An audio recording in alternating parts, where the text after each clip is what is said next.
So, Jack, the England squad is finally out, and from what I've seen, there isn't too many complaints.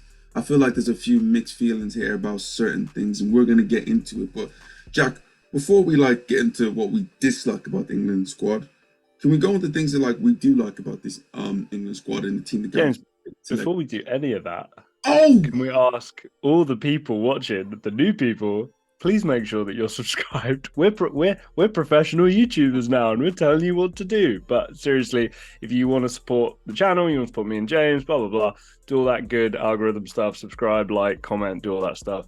Anyway, James, back to you. Sorry, because I think on each video we're just gonna have to keep reminding each other because we will just forget. We will. Jack, listen, that's a big blunder on my part. But hit that subscribe button. But Jack, let's get into the squad and let's just talk about the names. So you got in goal. So I'll actually run through the names here. So in goal, he picked three goalkeepers. He picked Nick Pope, Aaron Ramsdale, and Jordan Pickford.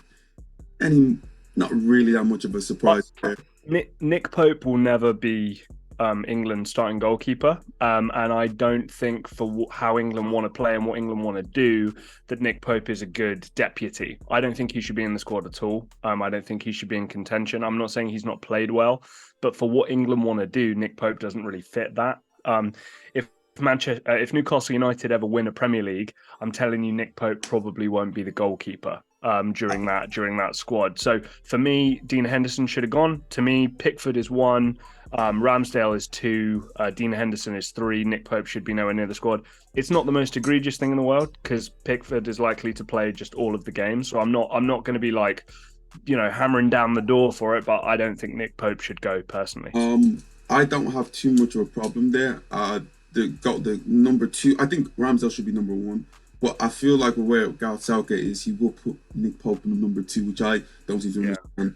At least for me, I guess there's a bit of Arsenal bias there. For everything you want, to me, Aaron Ramsdale is the 1, but he should be number 2. I think Ramsdale is better than Pickford, but I think that Pickford's been England number 1, and James, he's played well for England. There's no dispute in that. So I think that he's got to stay as number 1. But yeah, for me, it's just one of those things where fine, but the guy's 30. He's never going to start. He doesn't really fit stylistically. I think Dean Henderson has more upside. So that would have been my teensy change to the goalkeeper one. Okay, let's get into the defense. So nitty gritty.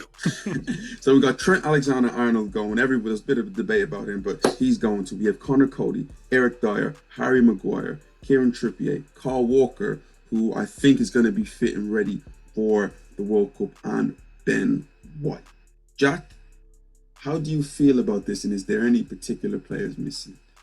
As much as people want to harp on Eric Dyer, I like Eric Dyer's attitude. I like Eric Dyer's position flexibility, and I like Eric Dyer. I don't think Eric Dyer is the best player in the world. I don't think Eric Dyer shouldn't even necessarily start for this England team, but I like what Eric Dyer brings to this squad: position versatility, character, all that good stuff. James, Harry Maguire is the red flag for me. I get the whole, oh, he does okay for England and he's this and he's that and all this kind of stuff, but he's not played enough games. The confidence is surely not there. And the biggest problem for me, James, there are better centre-backs in the world of football who are English, who are playing at a better standard. Again, I watch Serie A every week. So obviously maybe I'm a little bit more biased, but I would also say I don't think I am biased. This isn't a Roma player.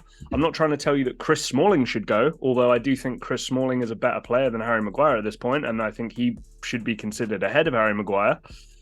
Chris Smalling's been one of Roma's better players this year, but anyway, we'll park that. Fikayo Tomori's been one of the best centre-backs in the whole of Serie A. For a rival football team. So I'm not trying to just be biased. I see him play. He's a very, very good player. I understand Gareth Southgate's comments about, his time will come in the future, but he's I think 24. The time is now, because you don't want to be heading into your first major tournament in kind of your mid to late 20s. You want to have that experience early. Even if you don't start, you want to have that experience in there as well. So for me, I get the criticism of Eric Dyer, but for me, the Harry Maguire one is the one I can't look past, because I think Eric Dyer gives you more than Harry Maguire does. So Tomori is That's an egregious error, in my opinion. I think is a Jack. I think is a massive error because you got to look. Okay, what player has been able to outperform Tomori? Has Connor Cody outperformed Tomori? No. Eric Dyer? Yeah. No. Harry Maguire? Jack, we all know the reason behind it. But if you're Fikayo Tomori, it tells you that no matter what I do for AC Milan, that's win the Serie A, that's play in the Champions League at the highest possible point in European football, that's not good enough. So basically what Gareth Southgate is trying to tell me is that a guy playing in Serie A has no chance compared to a guy playing in mid-level in the Premier League. So the highest level Serie A is nothing compared to the mid-level of the Premier League. And it's to me that's a big. And I know, well, you and I know it's not all about how good you are. You know, we've made videos on the France squad, right? They have probably, maybe the best squad in going into the World Cup. But we know it's that mental side of the game, the relationships you have with players, all this kind of stuff. But this one, to me, I don't think Fikayo Tomori has a bad character or a bad reputation or anything like that. So this is a really, to me, this is a big error. My other two, as we get into it, aren't as bad as this one. I want people at home to know this is the one that I have the biggest red flag over. I cannot believe Fikayo Tomori is not, oh, is he going to start? Is he going to be sub? James, he hasn't made the squad. That's mental. It's absolutely mental. Our defenders better be unbelievably good if Fikayo Tomori is not making the squad for England. I feel one player that I'm happy to see him there, and that's Ben White. I feel like what he's been able to do for Arsenal from the start of the season to now, playing as a right back, and we all know how good he is playing as centre back. That versatility is absolutely great for England there. You know, yeah, another one I was missing, Jack. That I want to mention, Chilwell. I know he's injured, but are you worried on the left-hand side of England? Looking at absolutely. the fact that Luke Shaw is the only real out and now. Well, I expect Trippier to start at left back, personally. I don't love it, but that's what I expect to happen. I'm gutted for the Chelsea lads. Gutted. I think in a dream world, Chilwell's your starting left back, Reece James is your starting right back in a dream world. So it's a real gut punch that those guys are. Because James, England's strongest position area is fullback. It's cringy to even say that, but it is, and we've been decimated there. Now, Jack, let me ask you a little question right now, and just a quick answer here. If Chilwell and Reece James were fit, who drops out of this England team? What are the two players that drop out of this England team? I'm going to say Ben White drops out for Reece James. See, it's really tough on the left. I'd probably give up one of the centre back positions. I'd probably give up Connor Cody for Chilwell. That would probably be my way of doing it. Again, yeah. It's not an ideal setup. I wish Trent was playing better football. My goodness, that would make things a lot easier as well. But yeah, that's probably what I'd go for. Jack, let's move on to the middle of the park, the midfield. So there are 6 players picked. You have Jude Bellingham, Conor Gallagher, Jordan Henderson, Mason Mount, Kevin Phillips, and Declan Rice. Any players that you feel like, oh, should have went there, that hasn't went there, and are you overall happy with the 6? It's okay. Bellingham has to go. That was never up for debate. Jordan Henderson, I'm happy to see included. Again, I think we've talked about this a lot. The mentality side of the game. This is one of the last remaining captains in the history of football that we're going to see. This is a great leader. He has to go. Declan Rice talent is there. Mason Mount talent is there. To me, I mean, I kind of understand why he's been put in the forwards, but I kind of think he's a midfielder, really. James Maddison, I kind of would be happy to include him in the midfielder section as well. Conor Gallagher's very lucky to go. That's somebody who I would start including and drip feeding probably in the next Euros, in time for maybe the World Cup in America, North America, in 2026. But okay, fair enough. My big thing, James, is Calvin Phillips. And I have a real kind of a major issue here. I just want to read you a couple of things here. He's played 12 minutes of Champions League football this year. 12. He's played 40 minutes of EFL Cup football this year. So that's a total of 52 minutes of football. And you can add to that Premier League football, which is the hard one, the domestic football that's going to most likely mimic the standard of international level football you'd imagine. He played 1 minute of Premier League football. He's played 53 minutes, just over a half of professional football so far this season. Moving to a new team, with an injury. I have no faith in what Calvin Phillips is going to be able to bring to the side. James, when I say no faith, I mean zero. I mean zero. I don't think he'll start. So I'm not kind of here going, oh no, it's going to be a real issue when we're playing games. But again, why is a squad going to this guy? They must have seen something on the training pitch or in exhibition matches or friendlies, Man City reserves games where they go, wow, he's back, he's good, he's all this. He's not had as good a year as last year, but I think you know where I'm going to go here. James, I love James Ward-Prowse. James Ward-Prowse is great. James Ward-Prowse has arguably the best dead ball delivery in the whole of world football. And I say that puffing my chest out. I really mean that.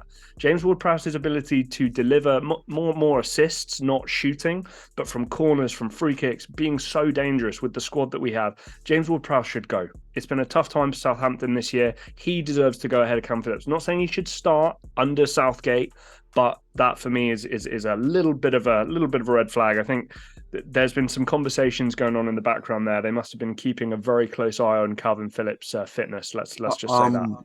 My biggest thing for it is that, Jack, if you're a player, you're working hard every single day to get into this England team. The fact that the player who you mentioned has played 53 minutes in all competitions since August. Awful. Yeah, and we're talking about, Jack, a good 30 games, in all competitions, gets picked ahead of you, I think is madness. I agree. It's disrespectful if you're a player, and it makes you, this is just my thought as a player. I work so hard, I give my all, and somebody gets picked to me who hasn't played. What's the point? That call that Gareth Southgate had to make to James Ward-Prowse or whoever, or any other midfielder who missed out, must feel really, really uncomfortable, because you must say, wait, he got picked? Because Calvin Phillips, what he did for England in Euros, incredible. I take nothing away from him right now. But Jack, you know how important it is. We're not talking about Neymar or Harry Kane here. Yeah? We're talking about a player who just recently broke into the England team. Right. And he's not like this unassailable player who has to go. This isn't Jude Bellingham. Calvin Phillips is not Jude Bellingham. Yeah, exactly. And my biggest thing as well, I think, again, what am I going to say? I'm going to talk about environment. I'm going to talk about context, right? James Ward-Prowse could have pushed to leave Liverpool, God, Freudian slip, could have pushed to leave Southampton to join a Liverpool, to join a Spurs, to join a Manchester United, an Arsenal, whatever. He could have pushed to join one of these bigger teams. And I'm sure they would have taken him. He could have gone abroad. He could have done this.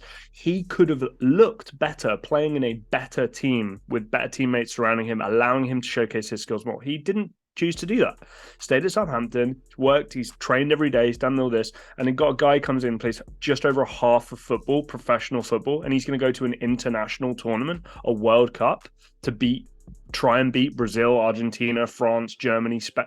Get out of here! I hate that. I hate that for James Ward-Prowse. For a lot, especially for a lot of English players, people just can't jump into it. People need form going into these tournaments. And Jack, we'll get to that in a minute. But let's talk about the forwards.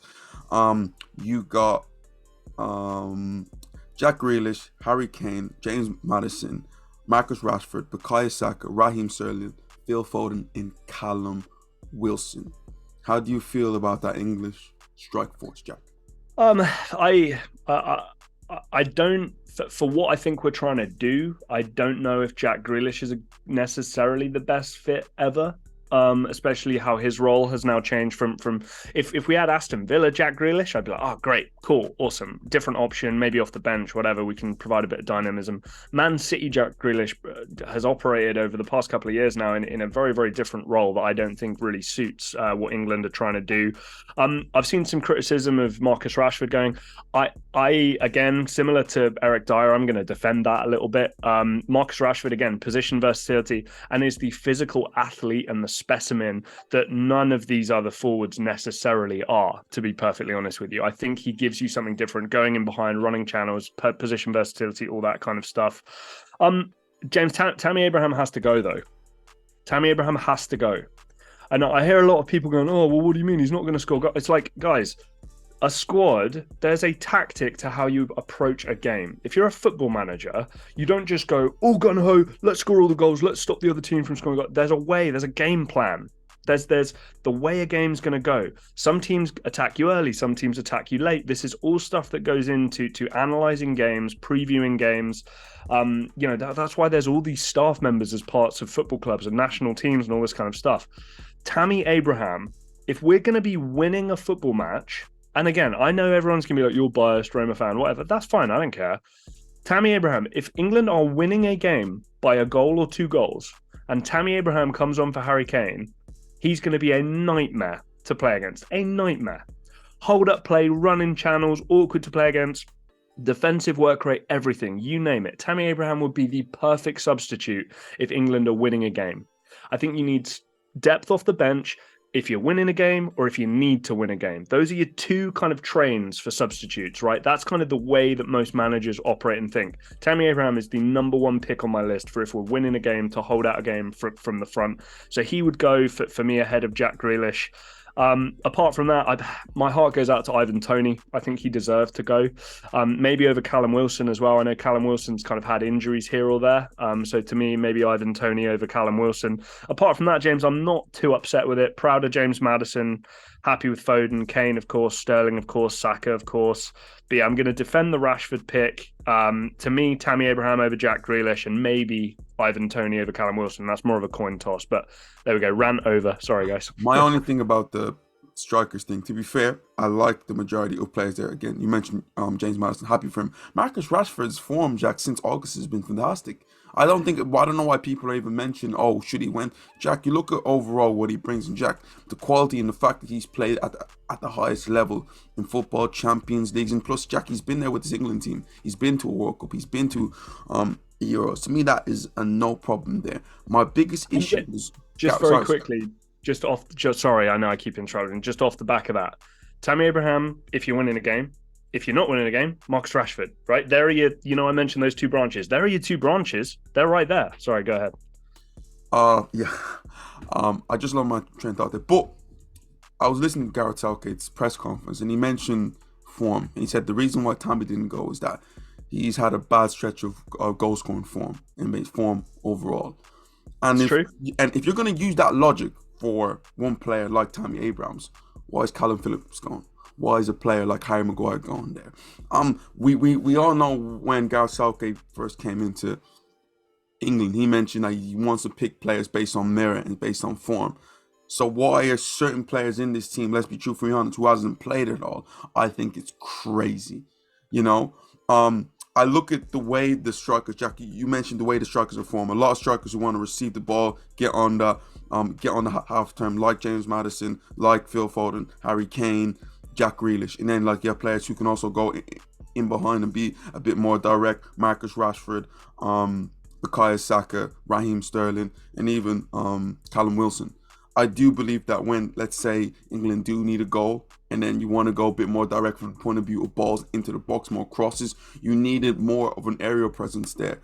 And somebody like an Ivan Toney missing now, and a Tammy Abraham, someone just with a bit more aerial threat, that could have been something that England may have looked at.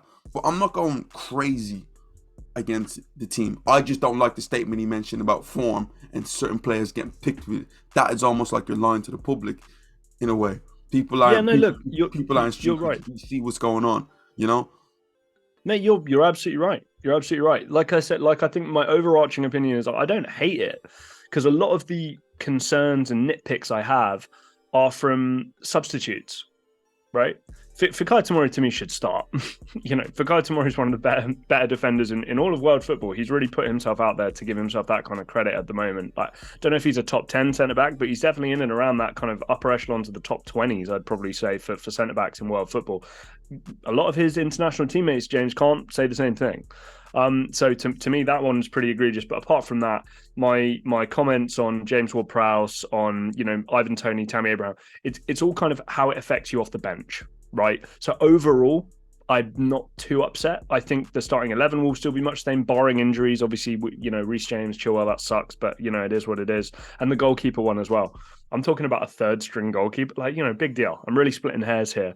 To me, overall, I'm pretty happy. I will say though, James, I'm seeing it come out with the injuries, with the players who've not been picked. I'm definitely down. I'm a little down emotionally. I'm a little down on this England squad, and my optimism that I kind of once had is definitely fading fast when you see Brazil announce their squad, France announce their squad. I mean, Jesus. Oof. But Jack, I was just going to take it to like the last part here. Looking at the squad right now, and you can look at everyone else's squad, but your feeling going into this tournament right now, where do you think is the minimum standard of where England should finish the World Cup? Should it be definitely they have to get to the final, semi-final, quarter-final? How are you feeling? I'm reasonably happy getting kicked out in the quarters. I don't think that's too much for this England team, because again, I don't know necessarily what you're getting really excited about. I'm really excited about Jude Bellingham. Okay, of course, right. Defensively, in terms of threats, I'm really excited about Kieran Trippier. If we get a free kick on the edge of the box, James, I'm betting on my man to score, or at least, you know, make the keeper make a save and maybe get a tap in, right? In an attacking sense, in terms of, you know, getting excited about stuff, this is my biggest area of concern. I'm not massively excited about Harry Kane. He's not kind of up to the similar levels. Spurs in general aren't, but he's not really either. Well, Jack, Grealish, he's 15 goals in the Premier League. I think he's like, wait, let me see how many he has in the Premier League. To be fair, Harry Kane's goal record this year has been he's like, don't get me wrong, he's doing okay. I think Spurs in general are negatively impacting him and impacting my opinion of him. My one hope, I want the likes of Foden, the likes of Maddison, the likes of Mount. I want these three guys, maybe I'll throw Rashford in there. I want these guys to take ownership of this team now. These younger guys who are getting to those kind of middling 20s, you know, I want, you know, this is your team, guys. Go, run with it. Phil Foden in particular, run with it. Many commentators, many pundits saying you're the most talented player of a generation. Prove it. My belief is still he only seems to me to succeed under, you know, the kind of the bosom of his Manchester City Pep Guardiola way of playing the way he's been, right? That's my criticism of a lot of players under Pep who perform well. A lot of the time they can do well because they're allowed to perform well because Pep Guardiola is really good at his job. I want to see Phil Foden be able to take what he's learned, all the skills that he has from the Manchester City and use it for an England squad, you know? But yeah, it's tough losing a Euro final, and the team that you lost to in the final didn't even make the World Cup, and then going into World Cup with these kind of downward feelings. I'm not as high as I once was on this England squad, I'm afraid. Guys, tell me, how do you feel about this England squad? Can England go all the way? And I was going to say Euros. Can England go all the way and win the World Cup? 1966 was a long time ago. Is it going to be a very long time ago? Is it going to be another disappointment? Or is this team going to get it? Bring it home, guys. Let us know. Comments down below. Also, let us know about the squad. Should have Tomori went? Tammy Abrahams? Comment down below. Let us know. Hit that subscribe button. And we will see you guys next time.